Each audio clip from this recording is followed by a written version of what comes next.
Abra sua Bíblia em Neemias, no capítulo 4. Nós temos aqui em Neemias e Esdras, na realidade, é um livro só. Mas nós temos aqui uma questão de uma oposição à construção. Israel havia recebido ordem do Eterno para retornar. E nós temos aqui uma oposição bem grande. E essa mesma oposição nós teremos que enfrentar na construção agora que nós iremos começar, né? Nós iremos fazê-la no que vem, conforme aí o que o Eterno nos dê graça, condições, tudo depende dele. Então, nós temos aqui um exemplo de uma oposição séria.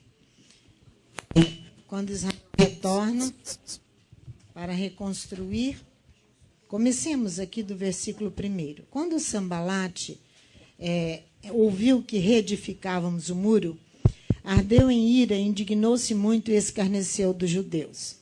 Disse na presença de seus irmãos e do exército de Samaria: que fazem estes fracos judeus? Permitir-se-lhes a isto, sacrificarão, acabarão a obra num só dia, vivificarão dos montões de pó as pedras que foram queimadas. Tobias, o amonita, que estava ao seu lado, disse: ainda que reedifiquem vindo uma raposa, derrubará o seu muro de pedra.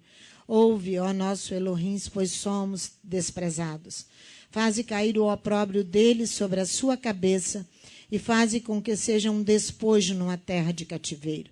Não cubras a sua iniquidade e não se risque de diante de ti o seu pecado, pois te provocaram a ira na presença dos edificadores.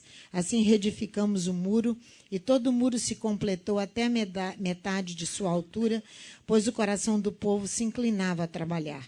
Mas quando Sambalate, Tobias, os árabes, os amonitas e os asdoditas ouviram que ia avante a reparação dos muros de Jerusalém e que já as brechas se começavam a tapar, iraram-se muito. Coligaram-se todos para virem atacar Jerusalém e criar confusão contra ela. Porém, nós oramos ao nosso Elohim e, por causa dessa ameaça, pusemos guarda contra eles de dia e de noite. Então disse Judá: desfalecem as forças dos carregadores e os escombros são tantos que não poderemos edificar o muro. Os nossos inimigos também disseram: antes que saibam ou vejam qualquer coisa, entraremos no meio deles e os mataremos e poremos fim à obra. Então os judeus que habitavam perto deles vieram e 10 vezes nos disseram: eles nos atacarão de todos os lugares onde moram. Pelo que eu pus guardas por detrás das portas mais baixas do muro, nos lugares descobertos, dispus o povo segundo as suas famílias, com as suas espadas, com as suas lanças e com os seus arcos. Depois de inspecionar a situação, levantei-me e disse aos nobres, aos magistrados e ao resto do povo: não os temais. Lembrai-vos do Eterno grande e temível, e pelejai por vossos irmãos, vossos filhos, vossas mulheres e vossas casas. Ouvindo os nossos inimigos que estávamos informados que Elohim tinha frustrado os desígnios deles, voltamos todos ao muro, cada um à sua obra. Daquele dia em diante, metade dos meus homens trabalhava na obra, enquanto a outra metade empunhava lanças, escudos, arcos e couraças. Os chefes estavam por detrás de toda a casa de Judá, que edificava o muro. Os carregadores que levavam as cargas, cada um com uma das mãos fazia a obra e com a outra seguravam a arma. E os edificadores, cada um trazia a sua espada à cinta, assim edificavam. Mas o que tocava a trombeta estava junto de mim. Então eu disse aos nobres, aos magistrados e ao resto do povo: a obra é grande e extensa. Se nós estamos separados uns dos outros ao longo do muro, no lugar em que ouvirdes o som da trombeta, ali vos ajuntareis conosco. O nosso Elohim pelejará por nós. Assim trabalhávamos na obra, metade deles empunhava as lanças desde a subida da alva até o sair das estrelas. Também nesse tempo eu disse ao povo: cada um com seu ajudante fique em Jerusalém, para que de noite nos sirvam de guarda e de dia trabalhem. Nem eu, nem meus irmãos, nem meus homens, nem os guardas que me seguiam largávamos as nossas vestes. Cada um levava as suas armas, mesmo quando ia às águas. Pai, em nome de Yeshua, Nós estamos diante da Tua presença nesta tarde para podermos olhar a Tua palavra e meditar nela e juntos chegarmos à conclusão, ó Elohim, que aquilo que o Eterno nos mandou fazer, nós iremos fazer por fé, com santidade, com amor, diante da Tua presença, como manda a Tua palavra, mas o Eterno há de nos dar cobertura às nossas crianças, aos nossos jovens, aos nossos adolescentes, aos casais da Tua casa, a cada ancião, a cada um dos Teus filhos que estão prontos para construir e trabalhar. Dá-nos a Tua bênção, é o que nós te pedimos em nome de Yeshua, o nosso Messias. Então, nós já sabemos que a construção a oposição à construção é uma realidade bíblica, né? Mas vamos orar o Salmo 91 e o Salmo 121, que são os salmos de proteção para a congregação e para cada um de nós, e você pode estar em casa, juntamente conosco, orando esses salmos. Salmo 91 e o Salmo 121. Toda esta batalha é para a construção, para colocar o fundamento, a base de um edifício principal, e o apoio é a base. Aquele que habita no esconderijo do Altíssimo, à sombra do Onipotente descansará. Eu direi do Eterno, ele é o meu refúgio e a minha fortaleza, o meu Elohim em quem confio. Certamente ele te livrará do laço do passarinheiro e da peste perniciosa. Ele te cobrirá com as suas penas e debaixo das suas asas estarás seguro. A sua fidelidade será teu escudo e broquel. Não temerás o terror noturno, nem a seta que voa de dia, nem peste que anda na escuridão, nem a praga que destrói ao meio-dia. 1000 cairão ao teu lado, 10.000 à tua direita, mas tu não serás atingido. Somente com os teus olhos contemplarás e verás a recompensa dos ímpios. Se fizeres do Eterno teu refúgio e do Altíssimo a tua habitação, nenhum mal te sucederá, nem praga alguma chegará à tua tenda, pois aos seus anjos dará ordem a teu respeito, para te guardar em todos os teus caminhos. Eles te sustentarão nas suas mãos, para que não tropeces em alguma pedra. Pisarás o leão e a áspide, calcarás aos pés o grande leão e a serpente. Porque ele me ama, diz o Eterno, eu o livrarei. Poluei no alto retiro, pois conhece o meu nome. Ele me invocará e eu lhe responderei. Estarei com ele na angústia, livrá-lo-ei e o glorificarei. Dar-lhe-ei abundância de dias e lhe mostrarei a minha salvação. Salmo 121.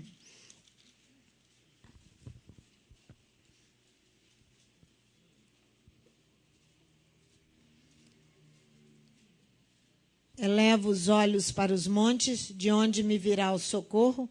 O meu socorro vem do Eterno, que fez os céus e a terra. Não deixará vacilar o teu pé, aquele que te guarda não dormitará. Certamente não dormitará, nem dormirá o guarda de Israel. O Eterno é quem te guarda. O Eterno é a tua sombra e a tua direita. O sol não te molestará de dia, nem a lua de noite. O Eterno te guardará de todo mal.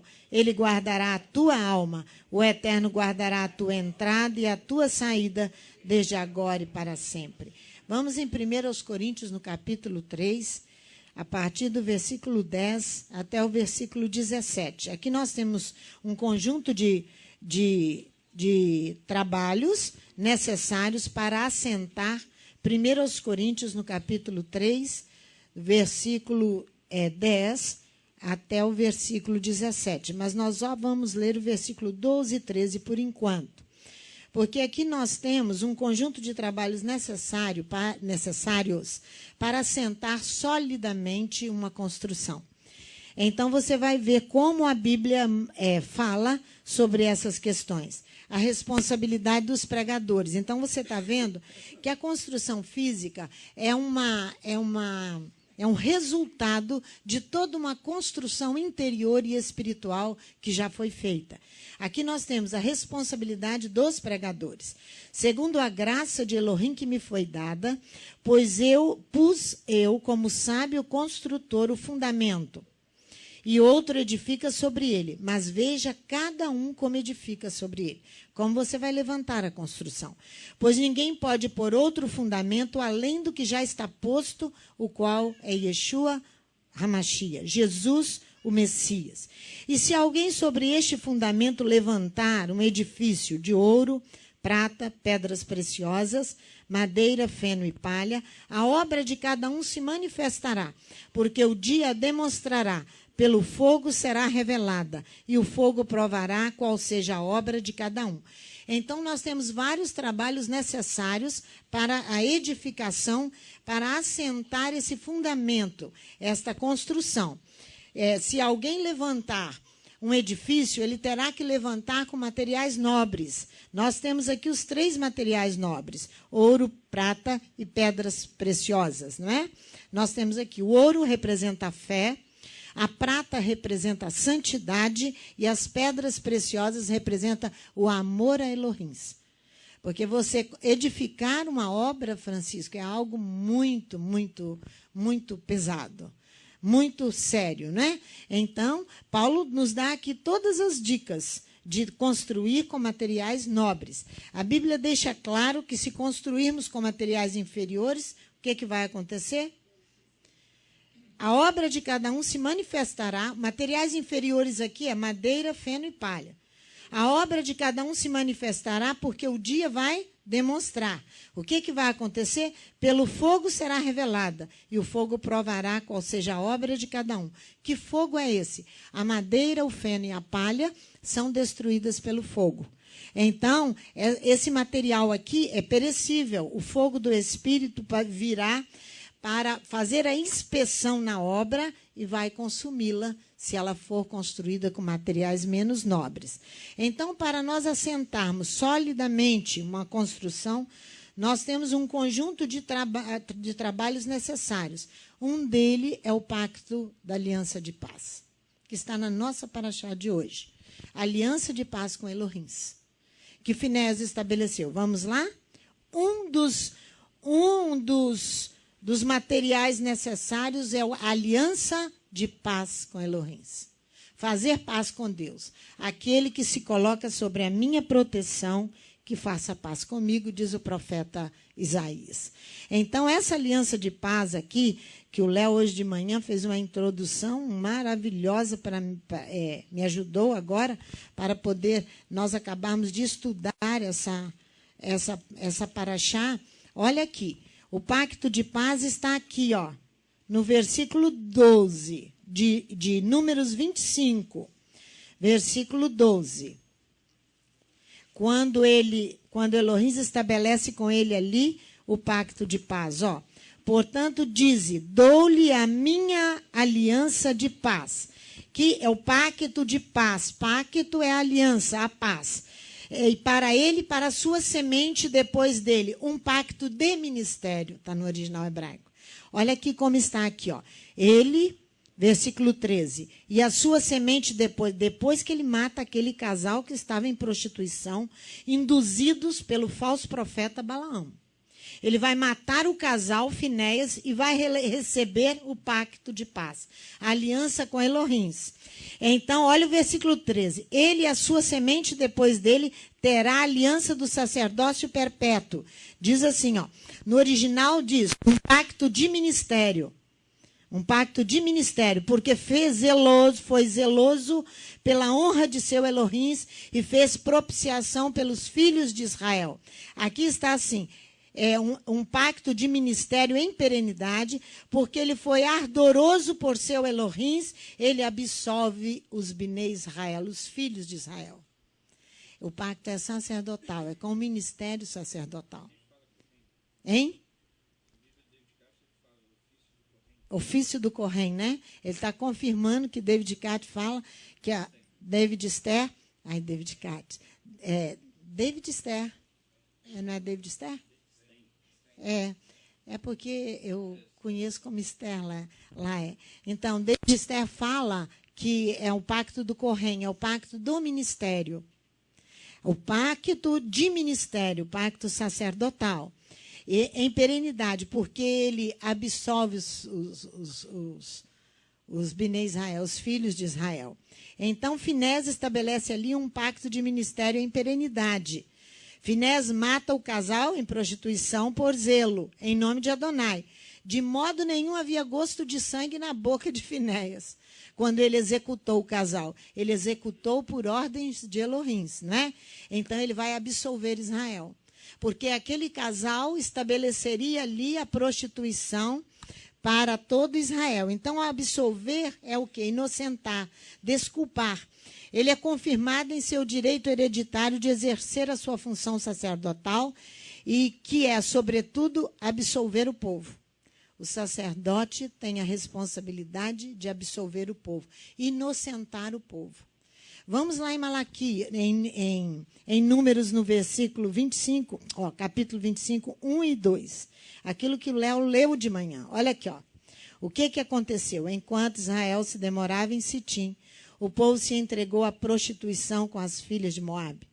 Estas convidaram o povo ao sacrifício dos deuses. É proibido toda e qualquer idolatria. O povo comia e se prostrava diante dos deuses deles. O ministério de Balaão, o falso profeta ali, ele renunciou. Sabe por que ele perde tudo ali?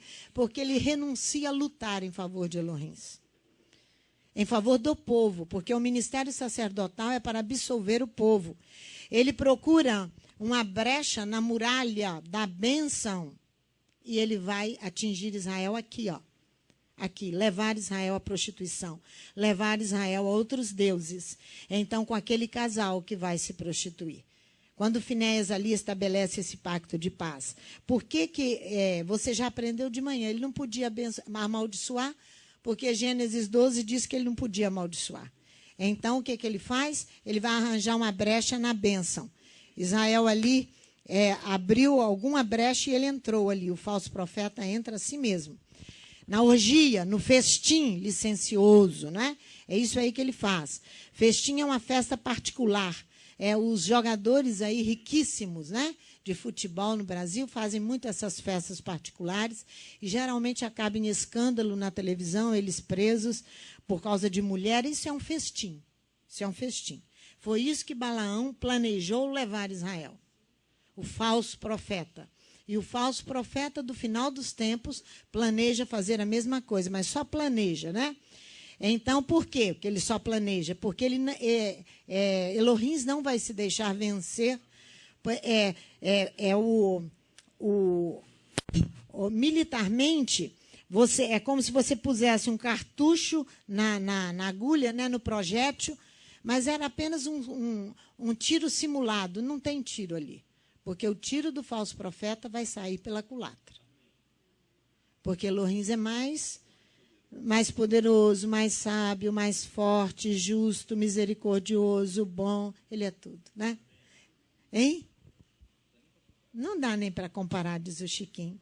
Então, seguindo os seus conselhos, os filhos de Moabe e de Midian foram pagas as mulheres para desviarem os filhos de Israel do bom caminho. Todo aquele que te levar a te desviar do caminho de Elohim, ele é o falso profeta. Hoje de manhã você ouviu que com voz mansa as pessoas desviam os filhos de Deus. Todo aquele. A Torá diz no capítulo 13, não precisa ir lá não, 13 de Deuteronômio, se a mulher do teu regaço te tentar te desviar, e da mesma forma, o marido do teu regaço te tentar te desviar dos caminhos do eterno, você não deve segui-lo. Porque vai te levar para a morte. Vai te levar para outro Deus e para a prostituição. A Torá tem uma base em Deuteronômio capítulo 13 para isso. A idolatria e a fornicação, né? Então, assim foi preciso toda a autoridade de Moisés aqui e toda a intervenção divina para tirar o povo do caminho da idolatria e da fornicação. Toda a autoridade de Elohim. O ministério de Balaão, você viu de manhã, ele foi reprovado. Ele morre, né? Não precisamos nem ir nos textos, porque nós já fomos em todos os textos pela manhã. Como um sacerdote pode absolver o povo? Como um sacerdote pode absolver o povo? Cumprindo suas funções.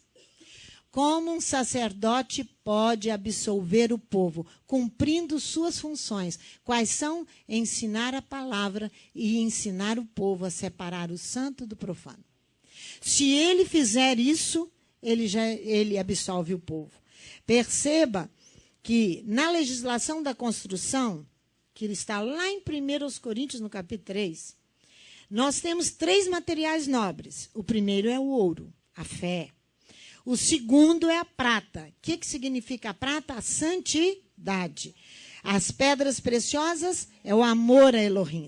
Qual desses 3 itens que Balaão feriu? Me diz. Qual dos 3 itens que Balaão feriu? Me diz. Como falso profeta, como profeta. Santidade. Ele feriu o item 2, a prata, a santidade, que simboliza a santidade. Por quê? Porque as filhas de Moabe foram pagas e midianitas foram pagas para desviar os filhos de Israel dos caminhos do Eterno. A santidade. Desviar da santidade. Vamos lá no profeta Malaquias, capítulo 3, que nós temos uma música linda, né? Com esse texto de Malaquias 3. Você vai ver. Ali, o profeta está denunciando que o ministério sacerdotal, por não estar cumprindo a legislação que compete a ele, ensinar a palavra e ensinar o povo a separar o santo do profano, como é que ele absolve? Ensinando o povo. Então, aqui o Malaquias faz uma denúncia, capítulo 2. É ao ministério sacerdotal, que ele deu aliança de vida e paz. Vocês se lembram que nós já cantamos, nós já profetizamos, nós já... Olha, irmãos, sobre essa questão da aliança de vida e paz. Olha só, olha a denúncia contra os sacerdotes. Agora, ó sacerdotes, este mandamento é para vós. Aliança de paz com Elohim é um mandamento. Aqui, escrito aqui, ó.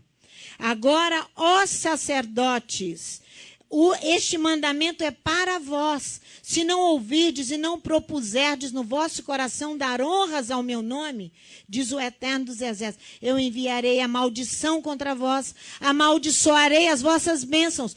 Todo sacerdote que abre a sua boca para abençoar, quando ele está ensinando errado o povo de Deus, ele está amaldiçoando a ele e ao povo. Coisa triste, hein, Sandro? Aqui. Sim, já as tenho amaldiçoado, porque vós não propondes isso no coração. Eu vos reprovarei a descendência, espalharei esterco. Esterco é estrume de animais, é fezes sobre os vossos rostos, o esterco dos vossos sacrifícios, e juntamente com esse sereis levados para fora. Então sabereis que eu vos enviei este mandamento, para que a minha aliança continue com Levi, diz o Eterno dos Exércitos. A minha aliança com ele foi de quê? De vida e paz. E lhe dei ambas, a de vida e de paz, para que me temesse. E ele me temeu e assombrou-se por causa do meu nome. A lei da verdade esteve na sua boca e a iniquidade não se achou nos seus lábios. Andou comigo em paz, em retidão e apartou a muitos da iniquidade. Viu? Ele absolveu a muitos.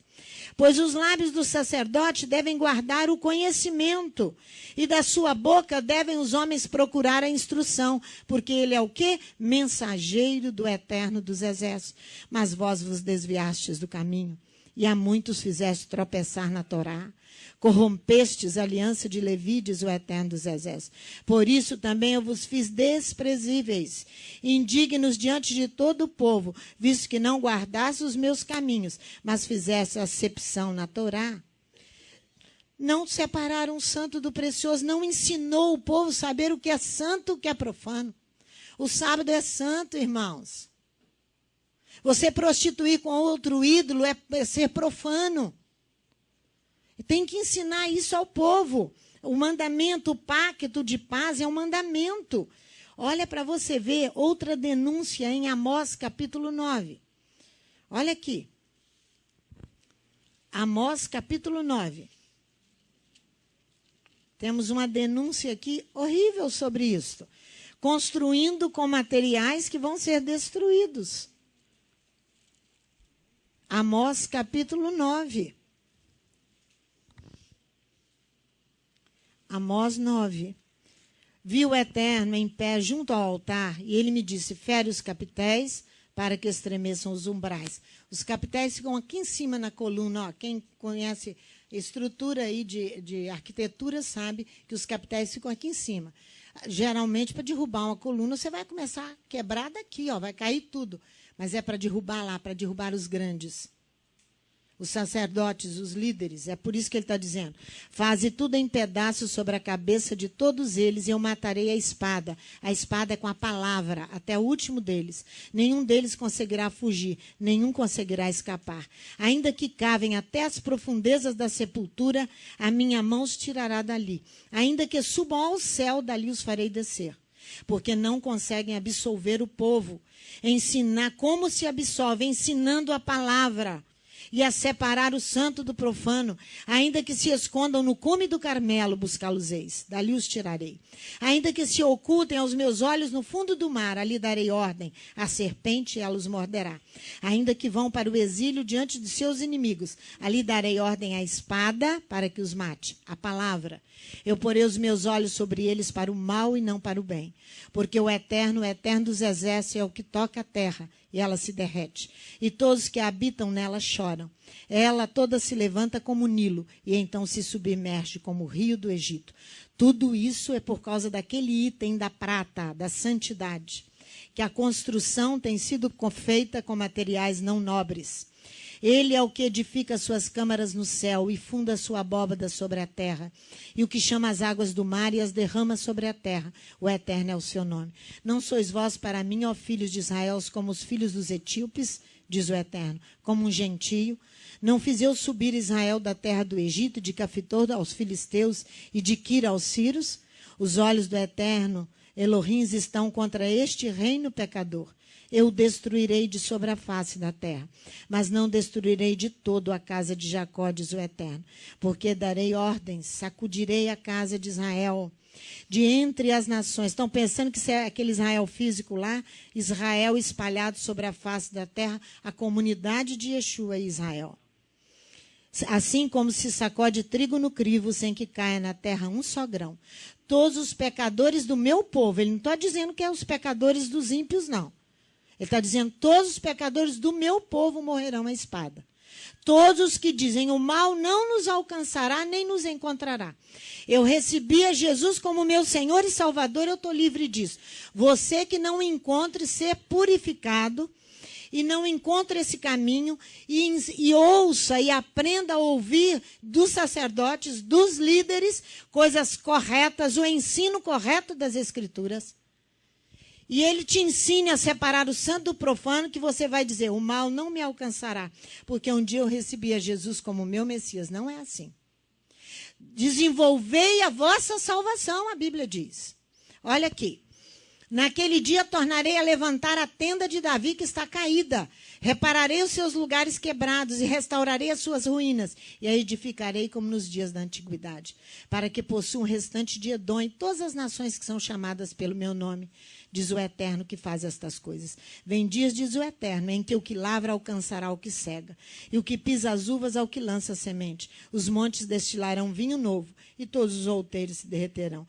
Trarei de volta do exílio meu povo Israel. Reedificarão as cidades assoladas e nelas habitarão. Plantarão vinhas e beberão o seu vinho. Farão pomares e lhes comerão o fruto. Plantá-los-eis na sua própria terra, e não serão mais arrancados da terra que lhes dei, diz o Eterno Elohim. Irmãos, e Yeshua, ele declara que em Mateus, no capítulo, deixa eu ver, Mateus capítulo 7, acho que é Mateus 7, deixa eu ver que eu vou lá, eu acho. Ninguém pode servir a dois senhores. Isso está naquele item da prata, da santidade. Mateus capítulo 7, sim, 6 ou 7.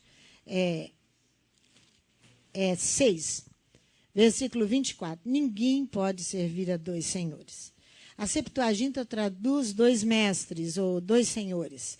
É a Septuaginta, né? Mas no original hebraico você vai encontrar dois Adons, que vai te dar um melhor entendimento. Sim, porque você pode...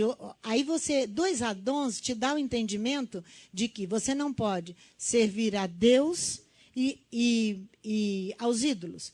Você não pode servir a dois senhores da seguinte forma. Apropriação, isso não quer dizer aqui, fala, que há de odiar a um e amar o outro, devotará a um e desprezar o outro. Não podeis servir a Elohim e as riquezas. Não só as riquezas. O texto é muito mais rico que isso. Muito mais rico do que servir a Deus e as riquezas. Não. O termo homem não pode servir a Elohim e servir ao próprio homem ou às riquezas. Tudo que é objeto de apropriação do homem se torna um ídolo. Tudo. Por isso que Yeshua diz, ninguém pode servir a dois Adons. Porque vai se apegar a um e vai desprezar o outro. Ninguém. Por quê? Porque você vai se apropriar. O verbo apropriar significa tornar próprio. Você vai adaptar, você vai se acomodar, você vai se conformar com essa situação de ensino errado. É isso que ele está falando. De uma forma tremenda, eu nasci assim, sempre ouvi assim, vai ser sempre assim. É isso que ele está dizendo. Você não pode servir a dois senhores. Você não pode se apropriar de um, servindo a Elohim e servindo a se apropriar das coisas do mundo. De várias coisas, inclusive a acomodação. Se conformar com este mundo. Paulo, escrevendo aos Romanos, diz, não vos conformeis com este mundo, mas transformai-vos pela renovação do vosso entendimento. Não é isso que ele fala? Para que experimenteis qual seja a boa, agradável e perfeita vontade do Eterno. Por isso que ele falou que Balaão ali, Balaque ali, significa ladrão, usurpador. Ladrão e usurpador. E é verdade. Por quê? E Léo foi muito, muito, muito bem quando foi lá no texto de Mateus 10. Que o mercenário vem, Jesus dizia, eu sou o bom pastor. O bom pastor dá a sua vida pelas ovelhas. Mas ele diz o que faz o mercenário? Ele está falando dos ministérios, irmãos. Que não fizeram aliança de paz. É isso que ele está falando. Nós não podemos servir a um ídolo e servir a Elohim. Usurpar é apossar-se, é tomar posse do que não era seu. Terá que entregar, pois pertence ao outro. A quem pertence Israel? Era Balaque? Por acaso? O ladrão? Não. Israel pertence a Elohim. Você pertence a Elohim. O inimigo vem para tomar, para roubar. Vem para tomar e para roubar. Nós não podemos servir a um ídolo e servir a Elohim. A oposição, irmãos, é clara entre luz e trevas. Entre trevas e luz. Luz é luz, trevas é trevas. Vamos dar uma olhada numa parábola muito maravilhosa de Lucas, capítulo 16, ainda sobre essa questão. O administrador da iniquidade.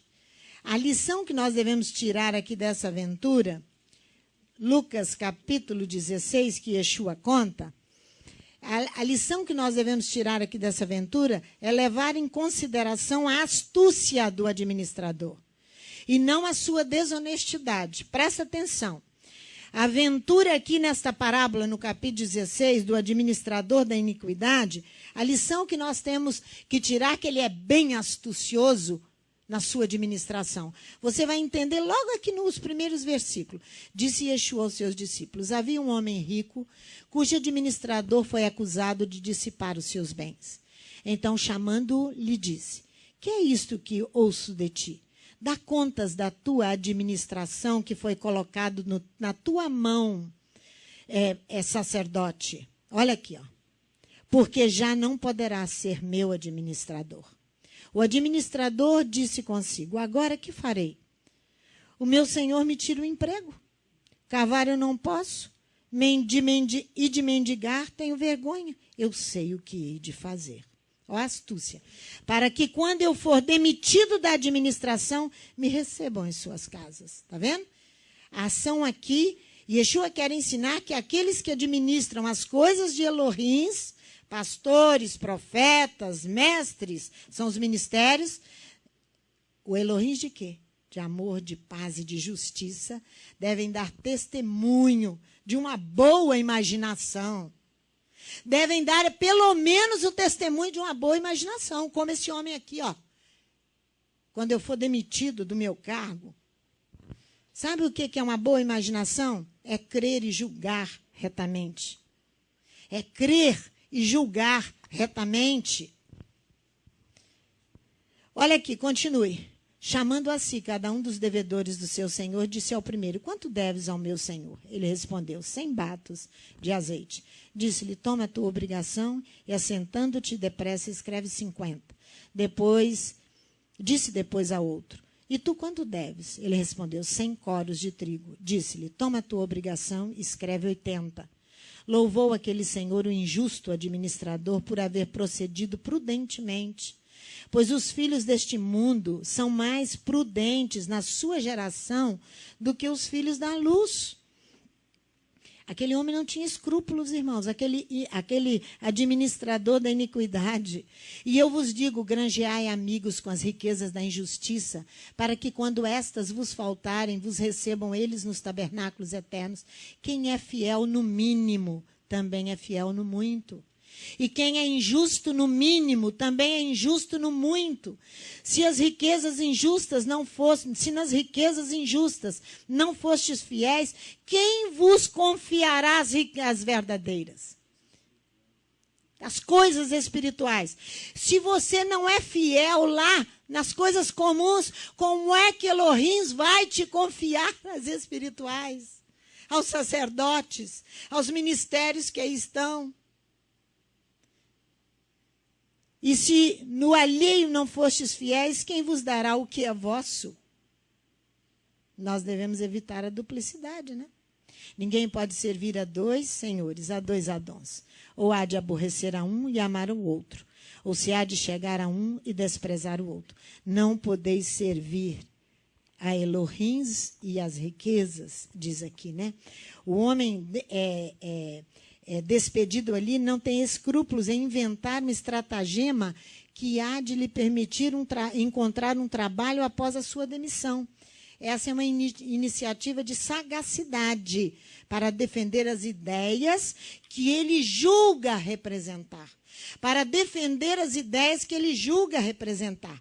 Vamos em Provérbios, capítulo 31, para você ver os conselhos ali. Porque nós conhecemos Provérbios a partir do versículo 10, que é para as mulheres. Mas olha o conselho da mãe do rei Lemuel para ele. Olha aqui que coisa muito interessante. Olha que coisa maravilhosa isso aqui. Olha aqui, palavras do rei Lemuel, rei de Massá. A profecia que lhe ensinou a sua mãe. Que te direi, filho meu? E que te direi, ó filho do meu ventre? E que te direi, ó filho dos meus votos? Não dês às mulheres a tua força, nem os teus caminhos aos que destroem os reis. Não é próprio dos reis, ó Lemuel, não é próprio dos reis beber vinho. Olha a proibição do sacerdote de beber vinho. Provérbios, capítulo 31, versículo 4. Não é próprio dos reis, ó Lemuel, não é próprio dos reis beber vinho, nem dos príncipes desejar bebida forte, para que não bebam e se esqueçam da Torá. E privem todos os aflitos dos seus direitos. Esquecendo da Torá, você priva o necessitado, a viúva, o pobre, o seu irmão, o seu amigo do direito. Usurpa do direito que a nossa Constituição física lhe dá. Olha só, imagina a Constituição espiritual. Dai bebida forte aos que perecem, e vinho aos amargosos de espírito, para que bebam e se esqueçam da sua pobreza, e do seu trabalho não se lembrem mais. Abre a tua boca a favor do mudo, pelo direito de todos que se acham desamparados. Abre a tua boca, julga retamente. defende o direito dos pobres e dos necessitados. Mas se você bebe, como é que você vai, sacerdote? Beber é álcool, é orgulho e é sangue. Vocês já aprenderam isso? Para assentar solidamente uma construção, nós temos um conjunto de trabalhos necessários. Não foi o que eu disse? Um deles é fazer paz com Elohim. Portanto, nós usaremos, já falamos, metais nobres. Ouro, que é a fé, né? Nos construiremos com cimento dourado, Chiquinho. O ouro da fé, né? Então, a prata, ela, para fazer parte desta construção, ela terá que ser fundida a 960 graus centígrados, para que ela se torne uma prata de lei. Aquela que apresenta quilates da lei. Essa é a construção em nível de santidade. A prata encontra-se raramente em estado puro encontra-se raramente em estado puro no solo, raramente. Quase sempre está combinada com enxofre e antimônio. Ela é mais maleável que o ouro. Seu símbolo é o Ag, o número atômico 47, massa atômica 107,88, branco brilhante inalterável. Branco, brilhante, inalterável. Por isso simboliza a santidade. Esse é um elemento que nós temos que construir. Santidade.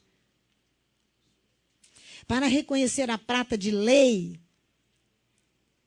temos que fundi-la a 960 graus centígrados.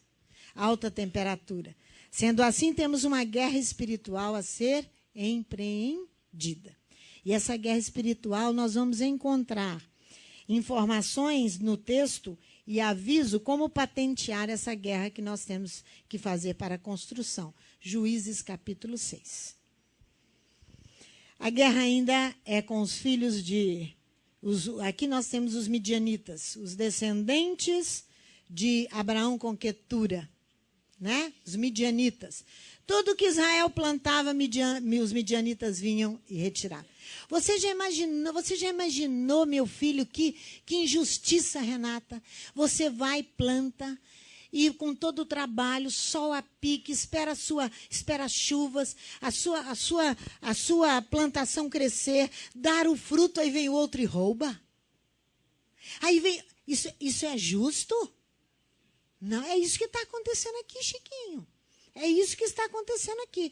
Por isso que nós temos que tirar do texto como nós vamos fazer. Olha aí, de 1 a 10. Porém, os filhos de Israel fizeram o que era mal aos olhos do Eterno. E o Eterno os entregou nas mãos dos midianitas por 7 anos. Prevalecendo o poder dos midianitas contra Israel, fizeram os filhos de Israel para si, por causa dos midianitas, covas que estão nos montes e cavernas e as fortalezas, para poder malhar o trigo, para poder tirar o cereal da semente em locais fechados. Sempre que Israel semeava, subiam contra ele os midianitas, os amalequitas e também os filhos do Oriente. Amaleque estava aqui, ó, inimigo de Israel. Midianita, amalequita, os filhos do Oriente, antissemitas. Antissemitas. Assim são todos os pastores que não querem permitir subir Jerusalém ao vosso coração.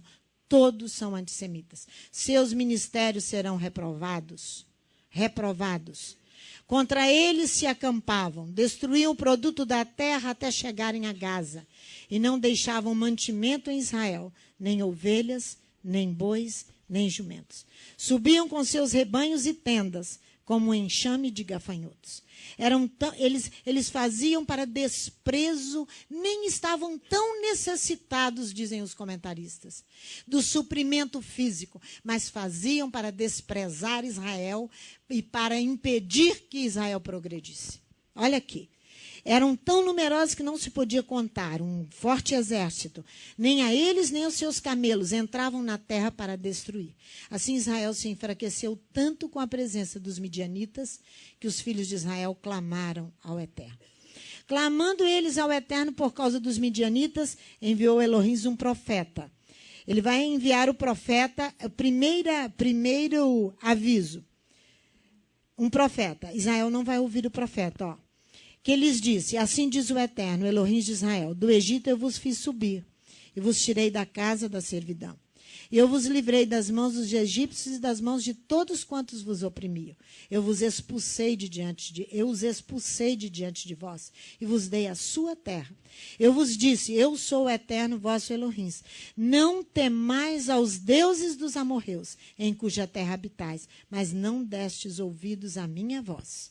Então, nós vamos entrar agora no segundo item que nós precisamos prestar atenção. Um dos itens de guerra é a hospitalidade de Gideão a um anjo que lhe é enviado. Porque Hebreus, no capítulo 13, fala que alguns hospedaram anjos sem saber.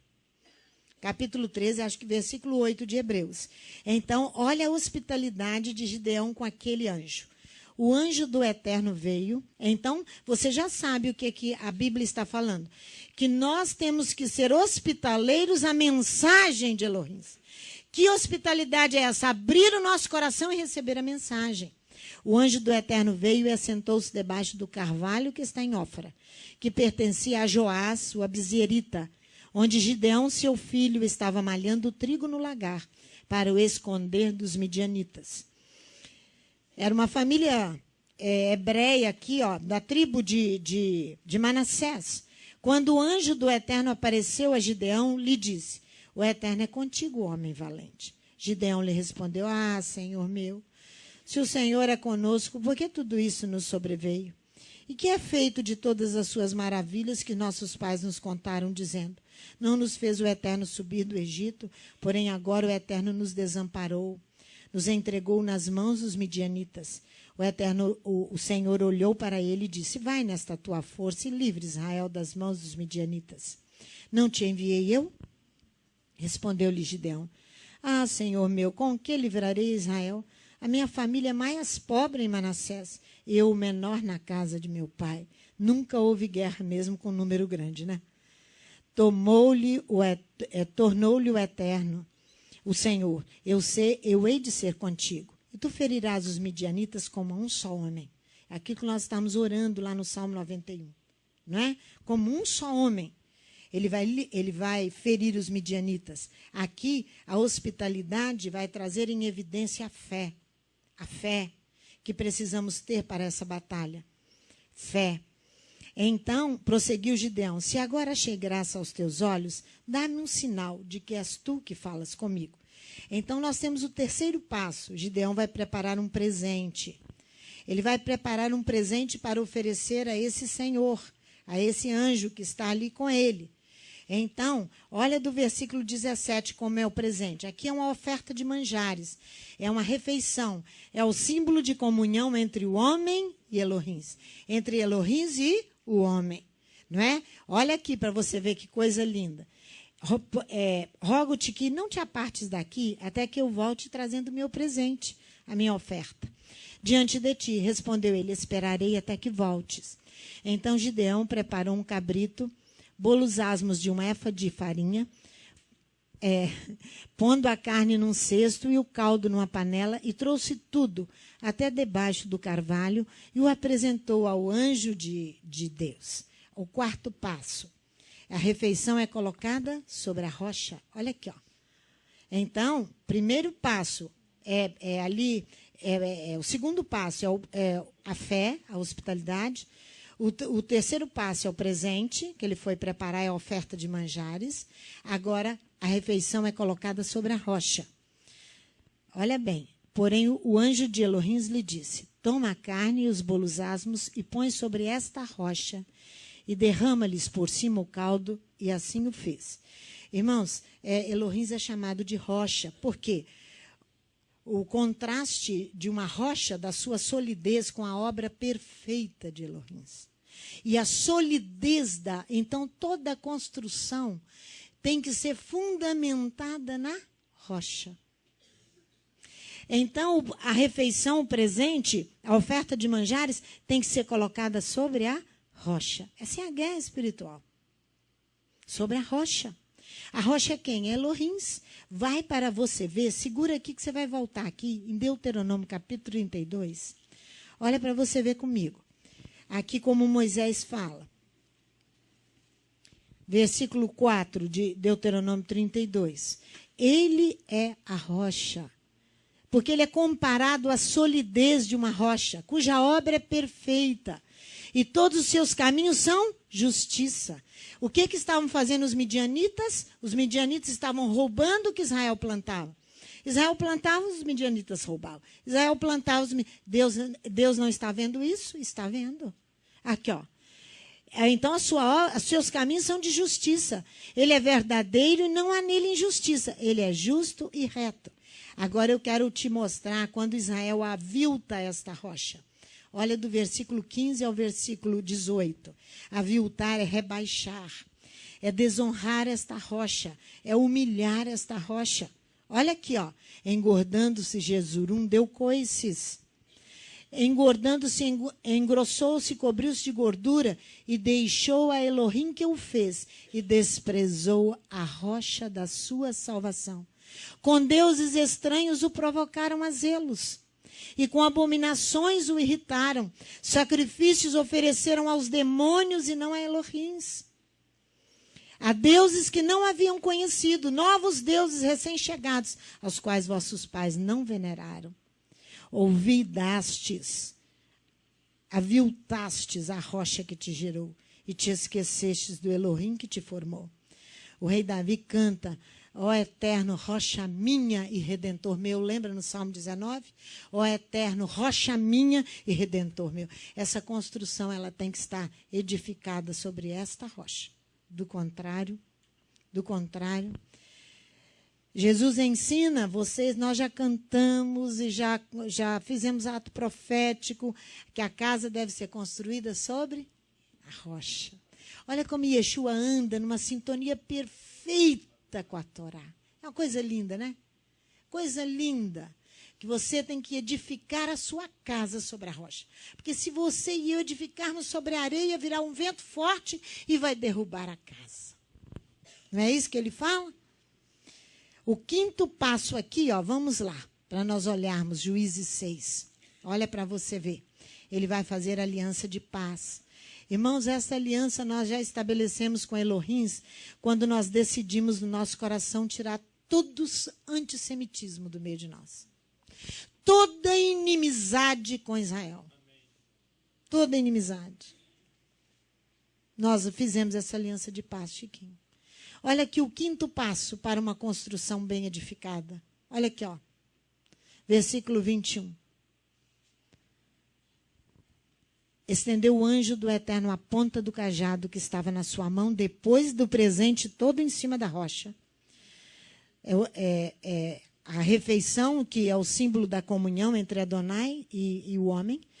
E o anjo estende a ponta do cajado que estava na sua mão e tocou a carne e os bolos asmos. Então subiu o fogo da rocha e consumiu a carne e os bolos asmos. E o anjo do Eterno desapareceu da sua presença. Está vendo? Elohim aceitou. A refeição se tornou sagrada, porque ele aceita o sacrifício. Então Gideão viu que era o anjo do Eterno e disse, ai de mim, Eterno Elohim, que viu o anjo do Eterno face a face. Porém o Eterno lhe disse, paz seja contigo, não temas, não morrerás. Então Gideão edificou um altar ao Eterno e lhe chamou, o Eterno é paz. Fiz paz com o Eterno. É aquela aliança sacerdotal lá que Finéias, o ministério sacerdotal em perenidade que Finéias estabelece. É aquele lá. É aquilo ali. Elohim aceita o presente e a comunhão é selada. Quando o fogo consome o presente, a comunhão é selada entre Adonai e o homem. A paz entre Adonai e o homem. Quando é que há paz entre Adonai e o homem? Quando você faz a vontade de Elohim. É isso. Por isso que agora nós temos o outro passo para essa guerra. Derrubar o altar de Baal que está dentro da casa do seu pai. Joás, o pai de Gideão, ele servia a Elohim e servia a Baal. Servia a Elohim e servia a Baal. Nesta edificação não pode ter isso, Chiquinho. Não pode ter. Para você construir você não pode adorar a Elohim e adorar a Baal. Não pode, não tem como. Porque você vai edificar errado. A casa vai cair. A casa vai cair. Então, veja aqui, para você ver. Então, naquela mesma noite, o Eterno lhe disse, eu acredito que essa aliança de paz nós estabelecemos lá atrás, quando nós fizemos paz com Elohim, deixando toda a inimizade para trás. Porque você faz inimizade com Elohim e com o seu povo. Quando você serve a dois senhores, né? Que Yeshua está denunciando lá. Naquela mesma noite, o Eterno lhe disse, versículo 25, toma o boi de teu pai, a saber, o segundo boi de 7 anos. A guerra vai começar. E derruba o altar de Baal, que é do teu pai. Quer dizer, dentro da casa dos teus familiares. Vocês já entenderam, né? Já entendeu, né? Dentro da casa dos teus familiares. E derruba o altar do poste ídolo que está ao pé dele. Edifica ao Eterno teu Elohim o altar no cume deste lugar forte, na forma devida, e toma o segundo boi, e oferece em holocausto com a lenha que cortares do bosque. A guerra começou. Este é o 7º passo, não é? Agora veja, vamos continuar lendo, que nós vamos parar lá no versículo 33, em Jezreel. Você vai entender. Então Gideão tomou 10 homens dentre os seus servos, versículo 27, e fez como o Eterno lhe dissera. Mas temendo ele a casa do seu pai, e os homens daquela cidade não o fez de dia, mas de noite. Levantando-se os homens daquela cidade de madrugada, encontraram o altar de Baal derrubado, o bosque que estava ao pé dele cortado. O segundo boi foi oferecido no altar edificado. E uns aos outros diziam, quem fez isto? E perguntando e inquirindo, disseram, Gideão, filho de Joás, é quem fez isso. Então os homens daquela cidade disseram a Joás, pai de Gideão, tira para fora teu filho, ele deve morrer, porque derrubou o altar de Baal e cortou o bosque que estava ao pé dele. Porém Joás disse a todos que puseram contra ele, está vendo como é que os parentes nessa hora acaba a briga entre pai e filho aqui, ó, contendereis vós com Baal, ele vai defender Gideão. Eles estão em guerra. Livrá-lo-eis vós, qualquer que por ele contenda, ainda esta manhã será morto. Se Baal é Deus, por si mesmo contenda, quando alguém lhe derruba o seu altar. Irmãos, um ídolo pode fazer alguma coisa, pode derrubá-lo, que ele não faz nada. Ele não ouve, ele não fala, ele não cheira, ele é ídolo, diz a Bíblia. Pelo que naquele dia chamaram a Gideão Jerubaal, dizendo, Baal contenda contra ele, porque derrubou o seu altar. Olha onde vai se dar a guerra, para você entender. Olha no versículo 33 e veja. E todos os midianitas e amalequitas e os filhos do Oriente se ajuntaram e passaram e se acamparam no vale de Jezreel. Por isso que o Léo já leu todo o Salmo 109. O Salmo 109 é um pedido de socorro, seja antes de uma guerra ou seja por referência a um juízo final. É isso que é o Salmo 109. Que você deve assumi-lo e orar junto conosco. Salmo 109. É um pedido de socorro por uma grande guerra ou então por um juízo final. Porque o vale de Jezreel significa Elohim semeia. Julgamento no meio dos midianitas. Que Elohim vai? Por que eles foram levados para um vale fértil? Cheio de frutos, cheio de plantações. Porque ali eles serão julgados. Vocês se lembram? Na própria Números, nas nossas paraxás passadas, que quando é colocado a vara de todas as tribos de Israel, com aquela contenda de Coré, Datã e Abirão, então há o primeiro julgamento, que é a morte daqueles 250 homens, depois há mortes e a absolvição, há uma expiação pela oração, pelo incenso, e depois há outro julgamento. É quando as varas florescem e dão frutos. Por que você acha que ele atrai a um vale fértil? Jezreel é um vale fértil. É um vale rico, agrícola. Para quê? Porque ali vão dar os frutos de Elohim. Porque nós achamos que os julgamentos de Elohim é só para nos matar. Não, irmãos. É para nos... O que é, meu filho? Para nos salvar. Aí ele atrai ali tropecei aqui. Ele atrai o povo ao vale fértil. Você vai ver que ele vai julgar aqui os midianitas e os amalequitas. São atraídos a Jezreel. Baraque, olha para você ver aqui no capítulo 4. Vira só a página da sua Bíblia em Juízes, capítulo 4. Você vai ver que Baraque obteve grande vitória sobre Canaã no vale de Tabor, no Meguido, ou Jezreel. É o vale de uma área rica, de agrícola, de plantações. É o julgamento de Canaã. Olha aqui, ó, a partir do versículo 14. Disse então Débora a Baraque, levanta-te. Este é o dia que o Eterno entregou a Sísera nas tuas mãos. Não, Jezreel fala de quê? De julgamento. Elohim semeia justiça. Aqui, ó. Não saiu o Eterno adiante de ti? Assim Baraque desceu do monte Tabor e com ele 10.000 homens. É o Meguido.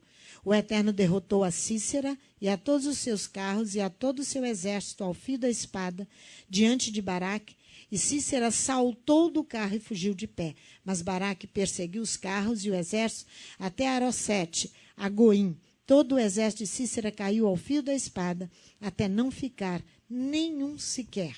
Vai em 1 Samuel 29, vai lá. 1 Samuel 29. É no vale de Jezreel, onde Saul é julgado, porque é um grande julgamento. Deus vai semear Saul em Jezreel. O que ele vai semear? Vai semear o julgamento para o rei Saul.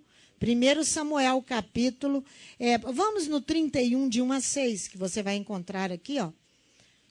Deixa eu ver se faz menção de Jezreel aqui. Mas faz no capítulo 29, porque os filisteus que vão matar a Saul, que vão trazer juízo sobre a vida de Saul. Quer ver, ó? No versículo 11 aqui, ó. Levantam os filisteus para guerrearem, não querem que Davi vá junto. Hein? 1 Samuel 29, versículo 11, olha aí. Assim levantou-se Davi de madrugada, ele e os seus homens, para partirem e voltaram à terra dos filisteus. E os filisteus subiram aonde? A Jezreel. Para quê? Para matar Saul. O vale, Elohim semeia julgamento. Olha aqui, capítulo 31, a morte de Saul. Ora, os filisteus pelejaram contra Israel, os homens de Israel fugiram de diante dos filisteus e caíram feridos no monte Gilboa. Os filisteus apertaram com Saul e seus filhos, mataram Jonatas, Abinadab, a Malquissua, filhos de Saul. A peleja agravou-se contra Saul e os flecheiros o alcançaram e ele muito temeu por causa dos flecheiros. Disse Saul ao seu escudeiro, arranca a tua espada e atravessa-me com ela, para que não venham estes incircuncisos e me atravessem e escarneçam de mim. Mas o seu escudeiro não quis, porque temia muito. Assim Saul tomou a espada e se lançou sobre ela.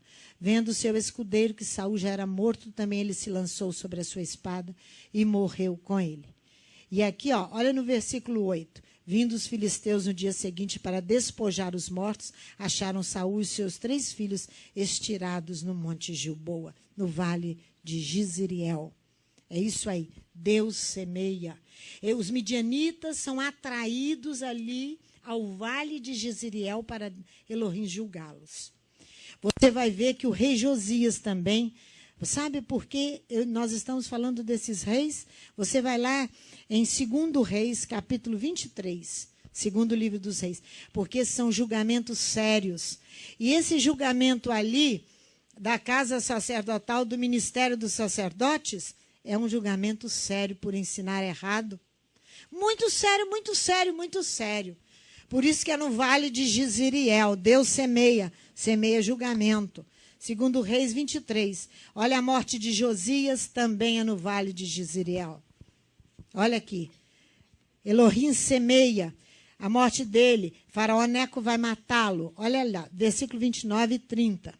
23, 29 e 30. Aonde que está? Aqui, ó. Nos seus dias subiu Faraó Neco, rei do Egito, contra o rei da Síria, ao rio Eufrates. O rei Josias marchou para encontrá-lo em batalha, mas vendo Faraó Neco, matou em Meguido de Meguido, os servos de Josias o levaram morto num carro e trouxeram a Jerusalém e o sepultaram na sua sepultura. E o povo da terra tomou a Jeoacás, filho de Josias, o ungiu e constituiu rei em seu lugar. No vale de Jezreel, Elohim semeia.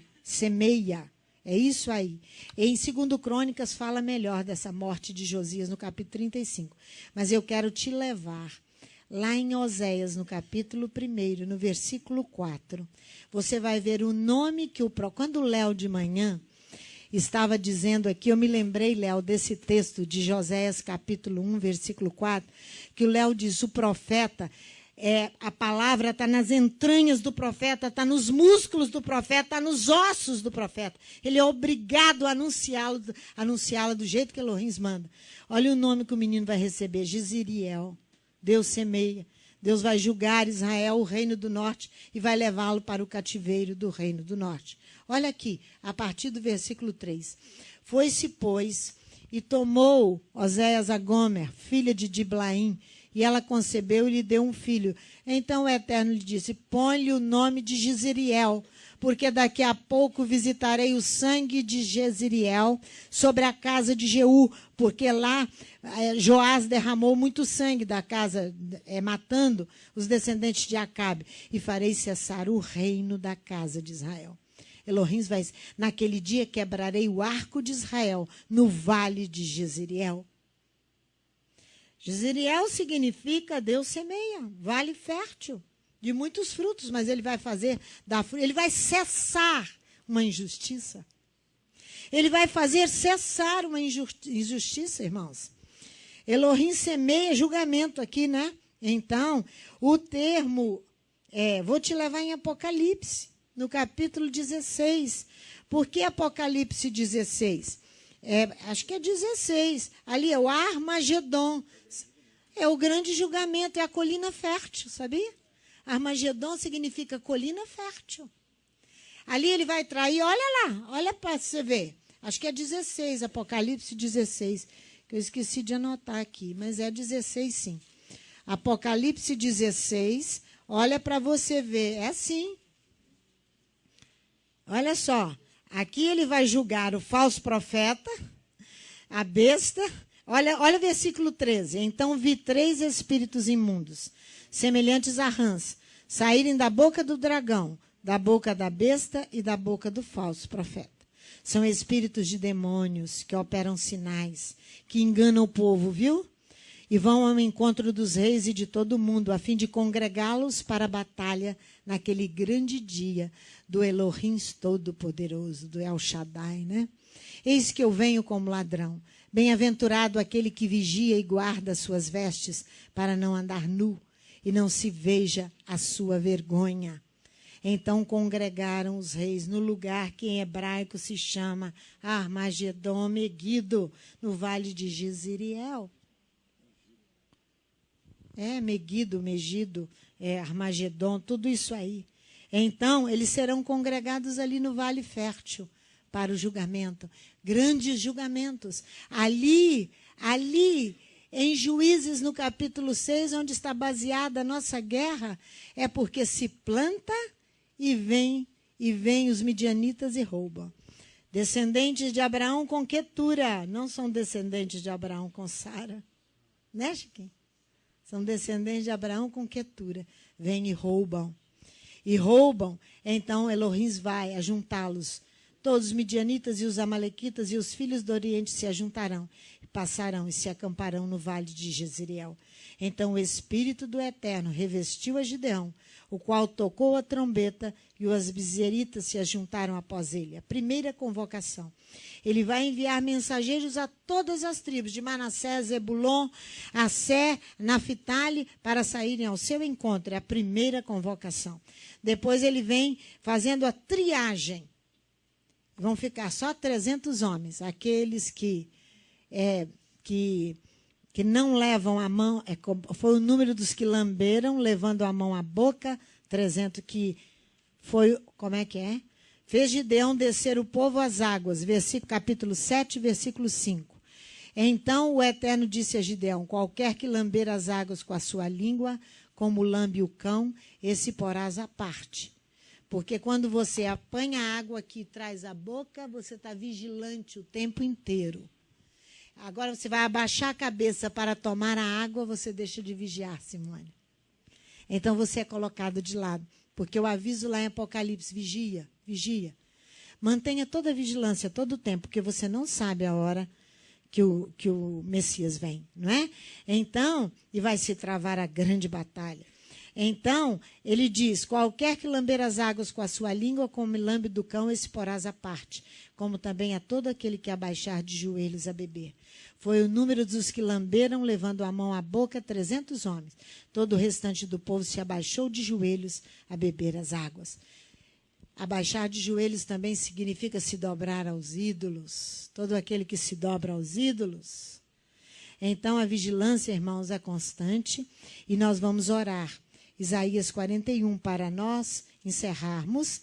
Essas são as estratégias da nossa guerra, da batalha, que ali no livro de Juízes, capítulo 6, nós podemos entender perfeitamente que Elohim luta a favor da justiça e da injustiça que muitas vezes cometem contra nós, que estamos plantando, plantando, plantando, plantando, e vem outro e rouba. Planta, planta, planta, e vem outro e rouba. Você está achando que não vai ser hora de botar fim nessa história? Vai ser hora de botar fim nessa história. Versículo 6, ó. Um ao outro ajuda e ao seu companheiro diz, esforça-te para a construção, para você poder construir, e para construir com metais nobres. Um ao outro ajuda, né? E ao seu companheiro diz, esforça-te. Nós vamos ler todo o capítulo 41. Essa é a nossa base para a nossa construção. Um ao outro ajuda e ao seu companheiro diz, esforça-te, né? Para construirmos com metais nobres. Porque o peso de uma construção é muito grande, muito grande. Nós temos que ajudar fisicamente e ajudar espiritualmente. Calai-vos na minha presença, vamos orar? Ó ilhas. E os povos renovem as forças. Cheguem-se então, falem. Cheguemos juntos a juízo. Quem suscitou do Oriente o justo, chamando em retidão ao seu serviço? Ele lhe dá as nações e subjuga reis na sua presença. Ele os transforma em pó com a sua espada e como pragana arrebatada pelo vento com seu arco. Ele os persegue e passa em paz, por uma vereda que com os seus pés nunca tinha trilhado. Quem operou e fez isto, chamando as gerações desde o princípio? Eu, o eterno, o primeiro deles, e com os últimos sou eu mesmo. As ilhas o viram e temem, os fins da terra tremem, aproximam-se e vêm. Um ao outro ajuda, e ao seu companheiro diz, esforça-te. O artífice anima o ourives, e o que alisa com o martelo ao que bate na bigorna, dizendo, da coisa soldada. Boa é, então com pregos a fixa para que não caia. Mas tu, ó Israel, servo meu, tu Jacó, a quem escolhi, descendência de Abraão, meu amigo, eu te tomei desde os fins da terra, chamei-te desde os seus cantos e te disse, tu és o meu servo, a ti escolhi e não te rejeitei. Não temas, pois eu sou contigo. Não te assombres, pois eu sou o teu Elohim. Eu te fortalecerei, te ajudarei, te sustentarei com a destra da minha justiça. Certamente envergonhados e confundidos serão todos que se enraivessem contra ti. Os que contenderem contigo tornar-se-ão em nada e perecerão. Ainda que busque os teus inimigos, não os acharás. E os que pelejam contigo tornar-se-ão em nada, e coisa de nenhum valor os que guerreiam contra ti. Pois eu sou o eterno teu Elohim, que te toma pela tua mão direita e te diz, não temas, eu te ajudarei. Não temas, ó verme de Jacó, povozinho de Israel, eu mesmo te ajudarei, diz o Eterno, o teu Redentor, o Santo de Israel. Eu te preparei um trilho novo que tem dentes agudos. Os montes trilharás e moerás, e os routeiros reduzirás a palha. Tu os padejarás, o vento os levará, o redemoinho os espalhará, mas tu te alegrarás no Eterno e te gloriarás no Santo de Israel. Os pobres e necessitados buscam água, mas não há. A sua língua se seca de sede, mas eu, o Eterno, os ouvirei. Eu, o Elohim de Israel, não os desampararei. Abrirei rios nos altos desnudos e fontes no meio dos vales. Tornarei o deserto em açudes de água e a terra seca em mananciais. Plantarei no deserto o cedro, a acácia, a murta e a oliveira. Conjuntamente porei no ermo o pinheiro, o olmeiro e os ciprestes, para que todos vejam e saibam. Considerem e entendam que a mão do Eterno fez isto e que o Santo de Israel o criou. Apresentai a vossa causa, diz o Eterno. Trazei as vossas firmes razões, diz o rei de Jacó. Trazei e anunciai-nos as coisas que... Anunciai-nos as coisas passadas, para que atentemos para elas e saibamos o seu fim, ou mostrai-nos as coisas futuras. Anunciai-nos as coisas que ainda hão de vir, para que saibamos que sois deuses. Fazei o bem ou fazei o mal, para que nos assombremos e juntamente o vejamos. Mas vós sois menos do que nada, e a vossa obra é menos do que nada. A abominação é quem vos escolhe. Suscito a um do norte, ele vem, e um do nascente do sol, que invocará o meu nome. Ele pisará os magistrados como lodo, e como o oleiro pisa o barro, assim ele os pisará. Quem anunciou isto desde o princípio, para que o possamos saber, ou dantes para que digamos, justo é? Não houve quem anunciasse.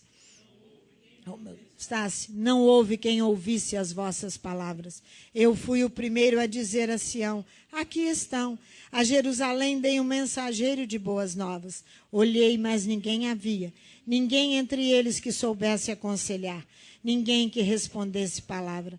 Vede, todos são vaidade. As suas obras não são coisa alguma. As suas imagens de fundição não passam de vento e confusão. Ele vai começar a chamar Ciro para reconstruir a Jerusalém, né? Então, nós não temos que temer na nossa construção, porque o Eterno há de nos ajudar a construir com metais nobres, a fundir a prata, para que possamos ter esses metais todos nessa obra maravilhosa. O cimento dourado, a prata da santidade e as pedras preciosas, que é o amor a Elohim e a sua obra. Que o Eterno nos abençoe.